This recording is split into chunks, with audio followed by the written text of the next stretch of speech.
Video को like करें। ऐसे ही दवाओं से जुड़े वीडियो देखने के लिए चैनल को सब्सक्राइब करें और नोटिफिकेशन पाने के लिए बेल आइकन दबाकर ऑल नोटिफिकेशन पर क्लिक करें। नमस्कार दोस्तों, आज के वीडियो में हम बात करने वाले हैं डाइक्लोफिनेक सोडियम टेबलेट के बारे में।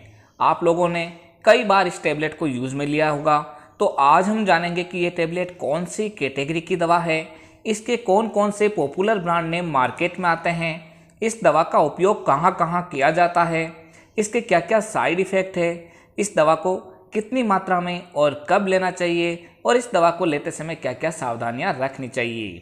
वीडियो को अंत तक देखें जिससे कि आपके सारे कंसेप्ट क्लियर हो सके। अगर आप चैनल पर पहली बार आए हैं तो चैनल को सब्सक्राइब कर बेल आइकन अवश्य दबाएं, जिससे नई नई जानकारी आपको हमेशा मिलती रहे। तो चलिए यहाँ से आज कुछ नया सीखते हैं।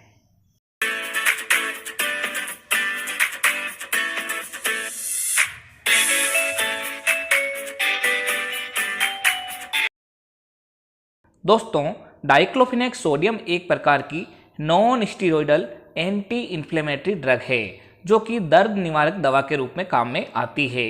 ये दर्द व सूजन के दौरान उत्पन्न होने वाले केमिकल मैसेंजर को रिलीज होने से रोक देती है, जिससे कि मरीज को काफ़ी आराम मिलता है।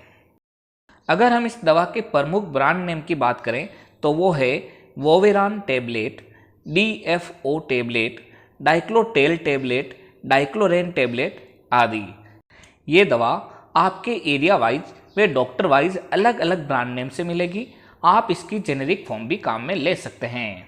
दोस्तों, जेनेरिक फॉर्म भी उतनी ही इफ़ेक्टिव है जितनी की ब्रांडेड फॉर्म।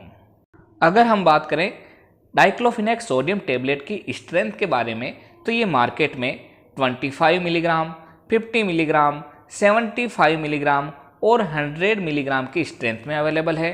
अगर 50 मिलीग्राम की बात करें तो ये एंटेरिक कोटेड फॉर्म में आती है, यानी कि इंटेस्टाइन में जाके घुलकर अपना काम करती है। जबकि 100 मिलीग्राम टेबलेट की बात करें तो ये सस्टेन्ड रिलीज फॉर्म में आती है, जिसे हम बोलते हैं कि ये अपनी दवा को धीरे धीरे रिलीज करती है, यानी कि 100 मिलीग्राम की डोज पूरे दिन भर तक आपके शरीर में इफ़ेक्टिव रहती है। दोस्तों, अब हम बात कर लेते हैं कि ये दवा कहाँ कहाँ काम आती है। ये दवा माइल्ड से लेके मॉडरेट पेन में काम आती है, यानी कि ये दवा सिर दर्द, जिसे हम हेडेक भी बोलते हैं, दांत का दर्द यानी डेंटल पेन, गठिया का दर्द गाउट डिजीज, माहवारी के दौरान होने वाले पेनफुल मेंसेज में, माइल्ड माइग्रेन में, मसल्स के पेन में यानी मांसपेशियों के अगर अंदर दर्द हो तो वहाँ पे, रियूमेटाइड आर्थराइटिस के दर्द में, एनकाइलोजिंग स्पॉन्डिलाइटिस जो एक प्रकार की जोड़ों की बीमारी है उसके दर्द में, और ओस्टियो आर्थराइटिस ये भी एक प्रकार की बोन और जोड़ों से रिलेटेड डिजीज़ है, इसके दर्द में ये दवा काम में आती है। यानी कि शरीर में जहाँ कहाँ भी अपने दर्द हो रहा है जिससे कि पेन के लिए केमिकल मैसेंजर सीक्रेट आउट हो रहे हैं, उसको ये ब्लॉक कर देती है, उसको रोक देती है और मरीज को दर्द का एहसास नहीं होता है, यानी उसके दर्द का एहसास खत्म हो जाता है। दोस्तों, अब हम बात कर लेते हैं कि इस दवा को देने से क्या क्या साइड इफ़ेक्ट हो सकते हैं। इस दवा से वैसे ज़्यादा साइड इफ़ेक्ट तो नहीं है, फिर भी किसी किसी मरीज़ के अंदर abdominal pain, nausea, headache, dizziness, vomiting, GIT के अंदर ब्लीडिंग, पेप्टिक अल्सर और ड्यूडोनल अल्सर, डिस्पेप्सिया, कब्ज और दस्त जैसी समस्या हो सकती है। अगर इनके अलावा कोई भी तकलीफ लगे तो तुरंत इस दवा को बंद कर अपने डॉक्टर की सलाह लेनी चाहिए।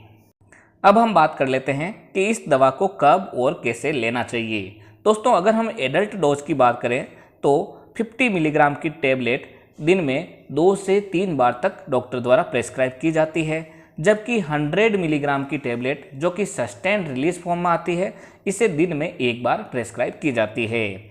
इस दवा को हमेशा खाना खाने के बाद ही लेना चाहिए या फिर दूध के साथ भी इस दवा को लिया जा सकता है, जिससे कि मरीज के स्टोमक में कुछ भी अपसेट ना हो, उसे उल्टी, दस्त या फिर कब्जी जैसी शिकायत या फिर एसिडिटी जैसी शिकायत ना हो। अब हम बात कर लेते हैं कि इस दवा को लेते समय क्या क्या सावधानियां रखनी चाहिए। इस दवा को NSAIDs से एलर्जिक पेशेंट को कभी भी नहीं देना चाहिए। इसके अलावा कोई भी व्यक्ति जिसके स्टोमक, इंटेस्टाइन आदि जगह पर अल्सर हो तो उस पेशेंट को भी इस दवा को अवॉइड करना चाहिए। साथ ही साथ प्रेग्नेंट वुमेन, अस्थमा वाले डिजीज़ के पेशेंट को, लीवर पेशेंट को या फिर हार्ट के पेशेंट को इस दवा को सामान्यतः नहीं दिया जाता है। जब कभी भी ऐसी समस्या हो तो अपने पहले डॉक्टर को ज़रूर बताएं, उसके बाद ही इस दवा का सेवन करें। तो दोस्तों ये थी जानकारी डाइक्लोफिनेक सोडियम टेबलेट के बारे में। जब भी कोई दवा लें तो अपने डॉक्टर की सलाह से ही लें। इसी तरीके के वीडियो देखने के लिए हमारे चैनल को सब्सक्राइब कर बेल आइकन अवश्य दबाएं, जिससे नई नई जानकारी आपको सही समय पर मिल सके। दोस्तों स्क्रीन पर आ रहे माई सजेशन और वॉच नेक्स्ट वाले वीडियो पर भी क्लिक करें और इनको भी ज़रूर देखें, इनसे भी आपको काफ़ी कुछ सीखने को मिलेगा। तो एक बार फिर मिलते हैं एक नई दवा की जानकारी लेकर एक नए वीडियो के साथ। तब तक के लिए धन्यवाद।